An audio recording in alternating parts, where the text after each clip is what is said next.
Hello, welcome back to Rogue Startups. I'm your host, Craig Hewitt. Today is a solo episode. You're flying with me, Uncle Craig, talking about how we're growing our businesses. That is the theme of every episode, 325 or 6 of these episodes. And today, I'm going to be sharing a little bit about what's going on in my business.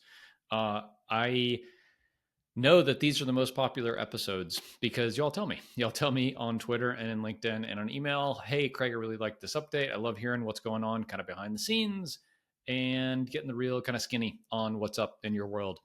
And today I'm going to share with you a little bit on the coaching side of the business because it's been going for about 6 months and it's pretty mature as it's just a very kind of part-time side deal.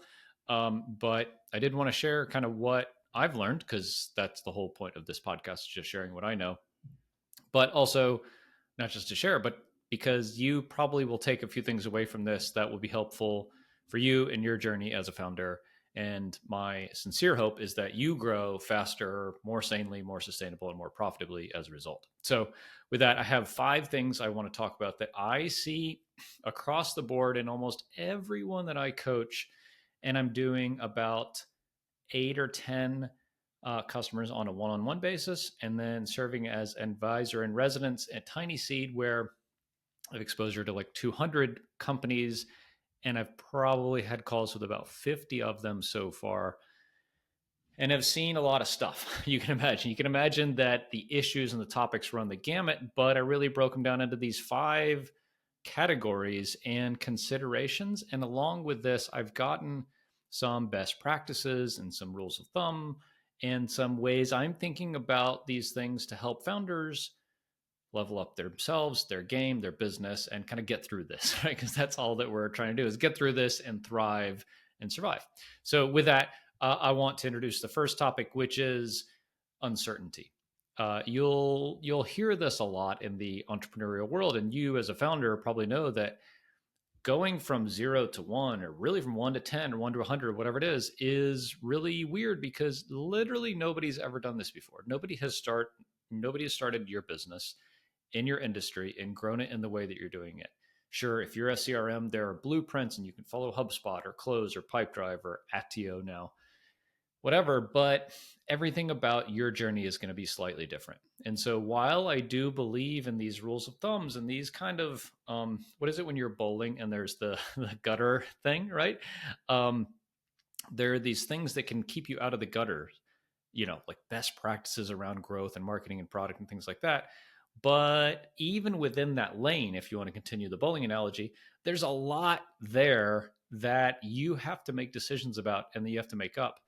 Josh Pigford referred to this as decision fatigue, and it's 100% spot on, right? Like the number of decisions you have to make every day as a founder is enormous. And I think one of the goals should be to reduce the number of decisions you have to make as a founder so that when it's time to make really important decisions, you're fresh mentally and you're able to look at this with a clear view and not say, fuck, like another freaking big decision that could literally make the difference in my business. You only want to be doing that every once in a while, right? So uncertainty and indecision as to like what the next priority should be, hugely important. And this comes in the form of like sales and marketing channels often, and product and team, right? It kind of touches every area of the business. And so I think the lesson for me as a coach and an advisor is you got to get really specific about the question that you're trying to answer with what is the next priority, and what is the problem. Like clearly defining the problem that we're trying to solve really is the first step to making an educated decision and process around answering the question of what's most important, right? So let's just say you're in marketing, right? So marketing is like all I talk about, right? You're in marketing and you're like, okay, how do I decide on where to invest my growth next? Is it SEO or content or partnerships or YouTube or podcasting or SEO, whatever it is? I think you have to ask yourself, like, is the problem with your growth like eyeballs and top of funnel, or is it conversions, or is it retention, or is it, whatever, right? So I think that I always say that business is part art and part science, right? And the science of it should be the metrics, right? So making data driven decisions to a point, right? Kind of paints the picture. And then how you interpret that picture is the art part of it, right? So the science kind of sets the scene, and then you look at it and you say, okay, based on this in my dashboard, I believe XYZ to be true. We're going to go with this. When the founders that I work with are able to paint that picture and create the scene of what the hell really is going on in their business, they're able to see the forest for the trees. If we're going to continue the analogies, right? I'm just full of them these today. They're able to see what the heck is going on so they can make a smart decision. So that, again, just kind of pattern matching. Folks who have a lot of clarity around what is actually going on in the business, what is the problem and what is the opportunity, are often able to more easily make a good decision about where to focus their energy next. So uncertainty, that's how I see it presented and solved most of the time. The second thing that I see a lot is an accountability buddy, right? I serve as that good angel or bad angel on your shoulder saying, hey, we talked in our last session about you blocking off Tuesday and Thursday mornings from 8 to 9:30 to do marketing. How'd that go? And kind of sit there. Because the reality is, early on, it's super easy to be just gung ho. I'm going to run through this brick wall every day and I'm going to make a difference and make a dent in the world. And then at a certain point, you get to this level and you're like, man, this is freaking hard. Like, I'm just tired, and the intrinsic motivation that you had maybe starts to wane. And part of the reason folks reach out to get a coach is because they feel like they need somebody to know that, shoot, I'm talking to Craig at 9 o'clock next Tuesday. I said I would have this thing done. I got to get this freaking thing done. And no joke, like I have a pretty solid knowledge, I think, in SaaS and in business. And I help quite a bit there. But definitely one of the places I help the most is just being this person that you're staring at every other week and spilling the beans and telling how you did on the thing that in the last coaching call, in a moment of clarity and sanity, you said you were going to do. So I would just say for you, if you're struggling from lack of motivation, not feeling like you have an accountability buddy, get it somehow. I provide that for folks, and I think it's really helpful. So that's just something I've seen that was a bit unexpected. Is especially solo founders are just kind of like, I don't have anybody to hold me to doing this thing, and I'm glad to be that for some of the founders that I coach, and I think it's really valuable because in those instances they don't necessarily need the advice or the guidance side of things. They just need someone to keep them on this path going forward because they're largely going the right direction.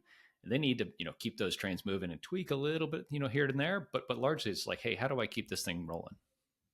The opposite of that is also true, right? So the third thing is you got a new idea and you need somebody to sanity check this with you, right? So I'm sure you have never had this new idea for a new product or a new marketing channel or a new shiny object over there, right? Like none of us have ever have ever done this, right? I freaking bought a domain yesterday for Castos because I think it's such a great idea.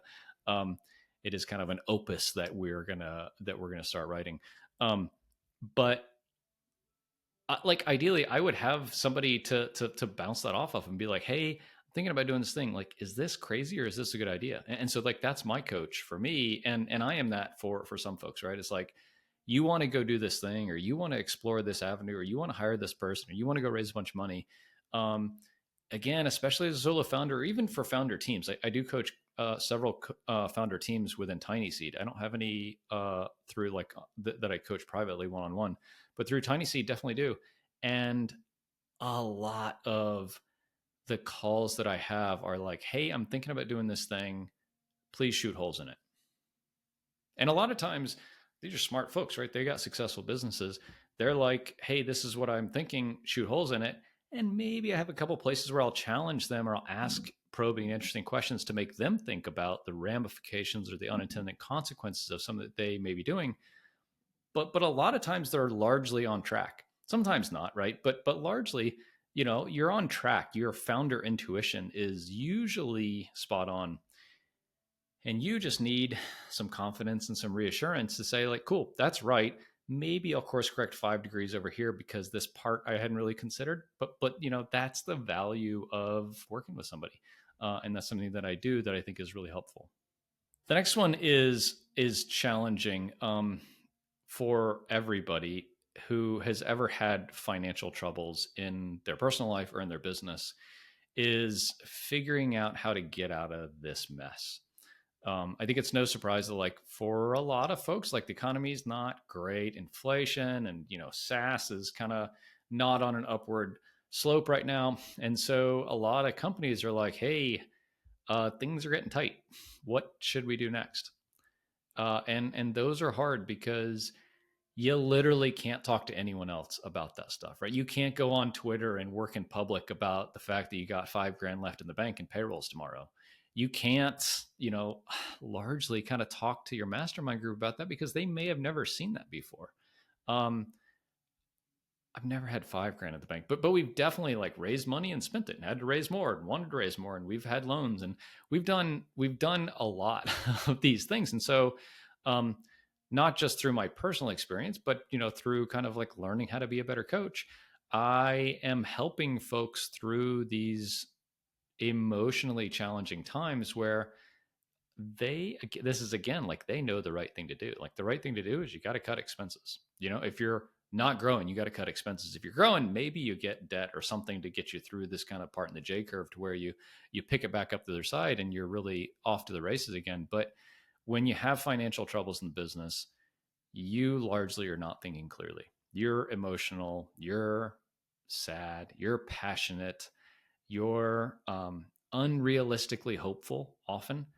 And that is where I ask a lot of questions, but I also am a little more prescriptive than some other times when I'm coaching, when my job really is just to ask questions and get you to think slightly differently about what you're doing.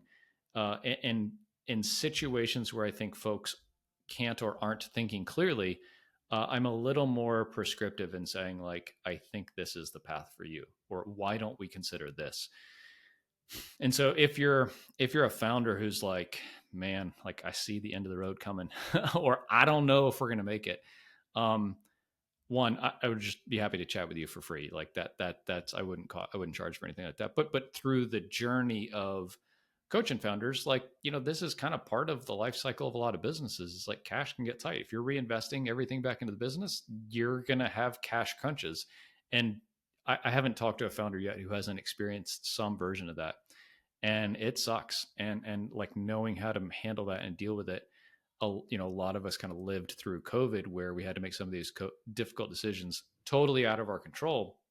But I think when it's not in the context of an event like that that's external, not all of us are used to or accustomed to knowing what the heck to do. And so, I've had enough of these conversations, and I kind of build on my personal experience to say, like, hey, this is really kind of the path. Generally, this is the path. This is what you want to get to. How are we going to achieve this end state of you feeling good about the stability of your business? And we kind of explore that and come up with a game plan together. And the last one, and again, these are not in any order, the last one is actually probably the most common, which is sales, marketing, and growth tactics and strategies. I think a common thread in every business is, I want more customers, right? I want more butts and seats. I want more eyeballs. I want more revenue. I want more profit. And sales marketing is usually the thing that you do, the lever you pull to get that. And so folks come to me because you see me talking about sales and marketing. I do quite a bit of sales and marketing, spoken on stage. I have this podcast with 326 episodes. I have YouTube channel, several YouTube channels. And within TinySeed, am kind of positioned as the sales and marketing guy for folks to talk to, along with all the other amazing advisors there. But a lot of folks come to me and say, hey, having growth challenges, let's talk through really specific things that I can do to move the needle in my business. And this is challenging because it takes a fair bit to get all the context of a business to where I can actually be helpful in a 30-minute call. So for TinySeed founders or anybody out there who's looking to book a call, like, given some of that context ahead of time, just makes our time to get together so much more valuable. So sending over a blurb or recording a Loom or shooting over analytics data or something is really helpful so that I can process that and kind of grok it, and we can enter into our conversation really kind of productive. So building a go-to-market strategy, talking sales and marketing, and helping you solve the riddle, right, of how the heck am I going to grow this business is something that I talk with most all of my clients and the TinySeed founders about in some way. And I think that this is because like there are local maximums you can achieve in things like product and team and yourself as a founder maybe, but relatively like the upside is unlimited from a sales and marketing and growth perspective. So it is right for most of us to focus a lot of our energy there, because like it would be unrealistic to think that like, hey, I can make the product 500% better, and that would make like a huge appreciable difference in the business. If you made your sales and marketing machine 500 times better, 500% better, whatever, that would put dollars in your wallet, right? So I think that's why this is such a popular theme and thing for folks to want to chat about and solve and optimize, is because the upside is pretty much unlimited. The return on the effort you put in, hopefully, is really high. And I don't see other places in a business where the opportunity is untapped or unlimited. And for most of us, untapped, right? Like most of us are not doing this really well, myself included. I look at myself with a critical eye a lot of times and saying like, Craig, you suck at this. Like you are just not good at executing on the plan that you lay out for yourself. And that's cool. So I'm able to coach myself in a way just by seeing the things that founders are going through. I self-identify and I say, gosh, I need to level up myself because I'm not showing up like I should in some ways. So these are kind of the 5 areas that I see a lot of founders struggling with, and this is over a large enough sample size now to where I feel pretty confident saying like probably each of you are struggling in one or more of these places.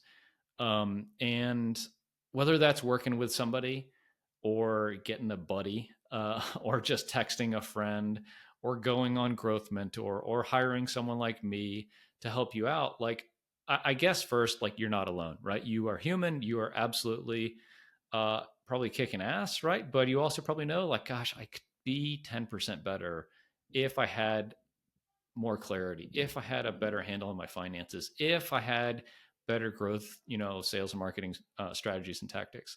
And that's what folks get help for. And you should, right? You should not be doing this alone. Whether it's your team or some kind of outside counsel, you absolutely should be getting help because you're not alone. And you shouldn't be alone because it's just freaking hard, right? Like this is a hard game, and getting help, especially from an unbiased kind of outside source, is often really helpful. So I hope this is helpful.